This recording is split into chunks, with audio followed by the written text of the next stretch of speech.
Hi hi అండి. ఈరోజు పిల్లలకి పాలు కలుపుదామని చూడగానే పాలు ఇరిగిపోయాయండి. సరే వేస్ట్ చేయటం ఎందుకులే, కోవా చేద్దాం అనుకున్నాను. చూడండి, ఇరిగాక వాటర్ ఉంటాయి కదా, అవన్నీ పడబోసేసుకోవాలి. అలా మనకు గట్టి కోవాలాగా తయారవుతుంది. ఒక్క నిమిషం ఉన్నామంటే ఈ వాటర్ మొత్తం పోతాయి మనకు. నేనైతే బెల్లంతో ట్రై చేద్దాం అనుకున్నాను. బెల్లమే వేస్తున్నాను. మనకు ఇలా బుడగలు వస్తూ ఉన్నాయి అంటే దానిలో వాటర్ పర్సెంటేజ్ అంతా పోతుందన్నమాట. అలా వాటర్ పోతుంది అన్నప్పుడు నేనైతే కొత్తగా బెల్లం వేద్దామని, హెల్త్కి మంచిదని బెల్లంతో ట్రై చేస్తున్నాను. కొంచెం బెల్లం వేసుకొని చేద్దాం ఒకసారి, చూద్దాం. పంచదార హెల్త్కి మంచిది కాదు కదా. ఈ బెల్లం కరిగిపోతే కోవా రెడీ అయినట్టేనండి మనకు. చూడండి, అంతా దగ్గర పడింది కదా మనకు. బెల్లం కోవా రెడీ అయిపోయింది. దీనిలో లైట్గా ఇలా చేసేసుకొని మనం సర్వింగ్ బౌల్లో తీసేసుకున్నాం.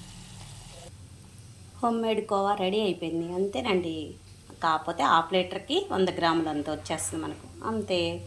Super tasty. అందరు షేర్ చేయండి, లైక్ చేయండి.